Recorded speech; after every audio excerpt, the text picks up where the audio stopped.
Trout fishing with a large foam dry fly like a hopper or chubby Chernobyl and a weighted nymph as a dropper is not only one of the most fun ways to fish, at times it's incredibly effective. Having the right rod rigged with the right leader and modifying your casting stroke slightly will up your odds for success when fishing a chub rub or hopper dropper rig.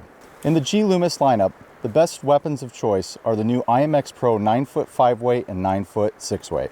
The 9-foot 5-weight is truly the Swiss Army knife of the family. Its fast action taper and positive tip section make it ideal for fishing and casting dry dropper setups.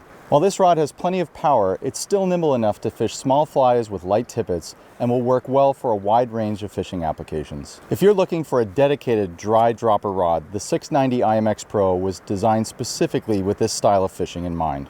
With a slightly more powerful tip section than its little brother, the 690 commands the water when you're fishing large, wind-resistant foam bugs. This rod is quickly becoming a favorite with guides because it has tons of power, yet it isn't a broomstick to cast. And it has enough in the tank to double as a streamer stick. The entire IMX Pro lineup utilizes conduit core technology, which makes them exceptionally durable while keeping the swing weight right where it needs to be. Both models feature a micro full wells grip, up-locking custom reel seats, chrome guides, and come with a durable Cordura rod tube. The 690 also features a micro fighting butt for grappling with larger fish. The IMX Pro series was designed for today's bump lines like Scientific Angler's MPX or the Airflow Exceed.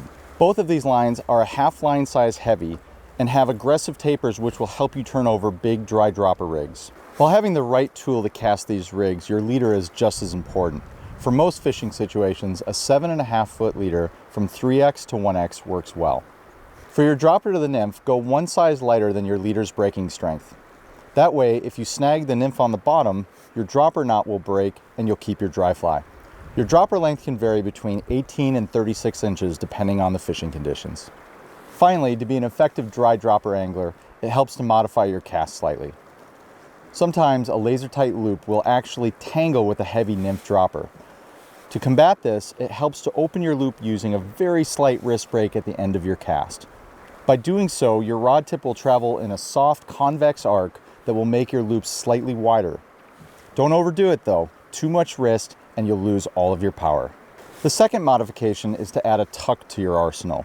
This is done by slightly overpowering your forward cast, stopping the rod tip with authority, and lifting the rod tip just a few inches as your loop turns over. The tuck cast will ensure that your nymph will hit the water first and your dry fly lands with some authority. Not only will this get your nymph fishing quicker, but your flies hitting the water with some commotion oftentimes gets the trout's attention. Remember, hoppers and stoneflies usually crash onto the water, so should your fly. Both techniques take a little practice, but once mastered, these modifications will definitely make you a more efficient dry dropper predator.